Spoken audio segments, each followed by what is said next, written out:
I'm an Android user through and through, and I love stock Android. I've had an Nexus 5, I've had a OnePlus One, but now that my most recent Android phone broke, I've had the opportunity to check out an iPhone for the first time. So, hey, I'm Brian, and this is my experience with the first time with an iPhone as my daily driver as an Android user.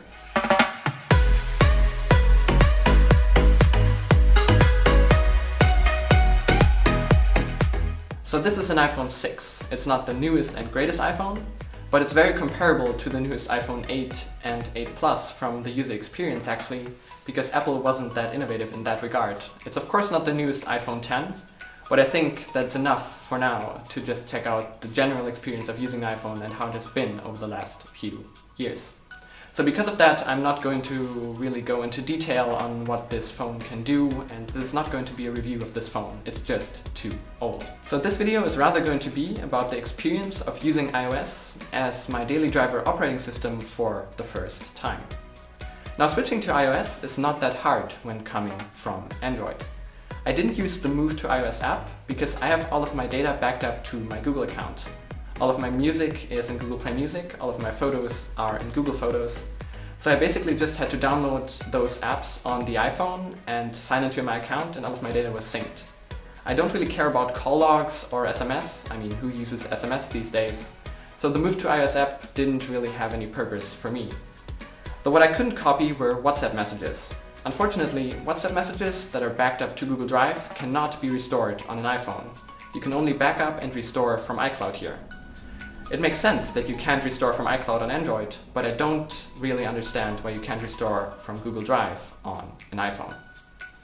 Other than that, I already hinted at only using Google apps, and that's basically how it turned out for me. I downloaded all of the Google apps that I already used on my Android phone, and that basically led to me neglecting all of the Apple apps. But for that, I really like that you can just disable all of the Apple apps that you don't use. So I basically never had to open Safari or the stock Photos app on this iPhone. What I noticed though is that the first setup of an iPhone is pretty cumbersome when you have to install a lot of apps, because you have to confirm every installation with your fingerprint or at least with a prompt on the screen. So it makes the whole process of installing apps for the first time very cumbersome. So now to some of the things that I noticed that are actually better on iOS than they are on Android. Screenshots, for example, are way better on iOS. When you take a screenshot, it goes to the lower left corner of the screen where you can annotate it right away, which makes sense because most of the time that you take a screenshot, you want to point out something to someone.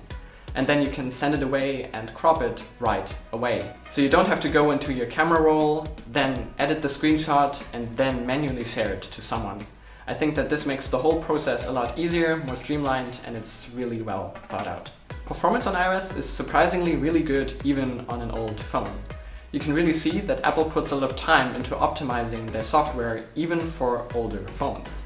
iOS in general is a very beautiful operating system, but if you don't like the normal look, it's not that customizable and you're basically screwed in that way. What I like about Android is that you can really customize the phone and have fun with themes and different launchers. That's just not possible on an iPhone. And I couldn't see myself buying a phone for this much money that I can't have any fun with customization with. Now, a lot of the apps actually look just the same on iOS as they do on Android, and they function very similarly. Some things are different, but you get used to it very quickly. Especially Google apps are very similar to Android, of course. And with the Google apps, I noticed that it's very similar to use them on an iPhone, but it's more cumbersome to manage your Google account on an iPhone, because the whole Google account manager doesn't integrate as well with the operating system, of course. And what I also don't like is that you can't set default apps for your browser or your Photos app, for example, because I use Google Photos and I use the Google Chrome browser, but every time I open a link from some app that isn't a Google one, it brings me back to Safari or the standard Apple Photos app. So that is just kind of cumbersome. Now, one of the biggest gripes I have with iOS is the keyboard. It's really not that customizable and not that nice. I find it really hard to type on for me. That is not just because of the small size of this phone, that could be easily overcome with the plus size model, so I don't really see that as a critique. But all of the keyboards are just very restrictive. You can't use autocorrect for 2 languages at once, which I usually do because I normally speak German, but I have a lot of English communication for this YouTube channel, so it's nice that I can just switch between both languages without having to switch around my keyboard. So what happens to me now is that I always end up writing words wrong because the autocorrection is turned to the wrong language. What is also not nice is that when you use Google Keyboard, which is what I've set to my standard keyboard on here, then it always switches back to the standard Apple keyboard when you type in passwords or logins, and it also switches for some apps. And then you can't get the normal Google keyboard back.